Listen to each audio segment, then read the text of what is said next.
তো আজকে হচ্ছে জামাই ষষ্ঠী, আর আজকে আমরা যাচ্ছি আমাদের গ্রামের বাড়ি। তো বাড়িতে যেতে এই দৃশ্যগুলো, এই রাস্তা, এই মাঠগুলো হয়তো না দেখালেই নয়। কেননা এখন 2024-এ দাঁড়িয়েও যে এরকম একটা জায়গা থাকতে পারে, সেটা হয়তো কেউ মানুষ ভাবতেই পারবে না। মানে এই যে কিছু দূর যে মাটির বাড়ি, খড়ের চাল, পুকুর ঘাট, তারপর মাটির রাস্তা, আমি যত দূরেই থাকি না কেন এই জায়গাটা যেন আমাকে মাঝে মধ্যেই ডাকে। মানে আমার ছোট থেকে বড় হওয়া এই জায়গাতেই, এখানেই আমার স্কুল, কলেজ সব কিছু।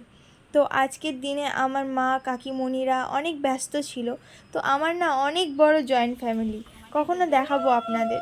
তো আমরা এখন যাচ্ছি আমাদের মন্দিরের দিকে। আর এই তো আমি এসেই আমার চুড়িদার চেঞ্জ করে শাড়ি পরে নিয়েছি, কেননা বাড়ির পুজো বলে কথা।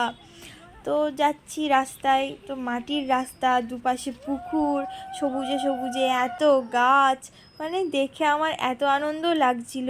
আর এতদিন পর বাড়ি এসে একটা আলাদাই, মানে মনের মধ্যে একটা অন্য জিনিস কাজ করছিল। তো এখানে মন্দিরে এসে আমার পুরনো অনেক কাকিমণিদের সাথে দেখা হয়ে যায়, অনেক মজা হয় এখানে সত্যি। আর এই যে আমার ভাই কিন্তু দেখে মনে হচ্ছে কি বলতো, যে আমার দাদা আমার থেকে এতই লম্বা হয়ে গেছে এখন, বাপরে। আর এখানে আমার দাদু আর আমার কাকাই পুজো করছে। তো পুজো করার পর এখানে একটা রিচুয়ালস ছিল, যেটা আমি কমপ্লিট করলাম। এটাকে কি বলে আমি ঠিক জানি না। তো তারপর আমি আর আমার বাবা বাচ্চাদের মধ্যে প্রসাদ দিচ্ছি। তারপর বাঙালিদের যেটা হয় সব পুজোর শেষে, এই যে সিঁদুর পরানো, তো বাস তারপর থেকে আমি চলে গেলাম আমাদের মেন যে জামাই ষষ্ঠীর রিচুয়ালসটা, মানে এই হলুদের ফোঁটা দেওয়া, তারপর বাঁশ পাতা ঠেকানো, হাতের মধ্যে সুতো বাঁধা, তো সেই সমস্ত করতে।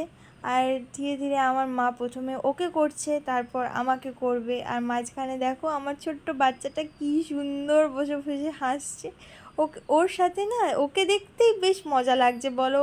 দেখো, ও তো বসে আছে জ্বালায়নি। আর এই পাশে এটা হচ্ছে আমার কাকার মেয়ে, আমার বোন।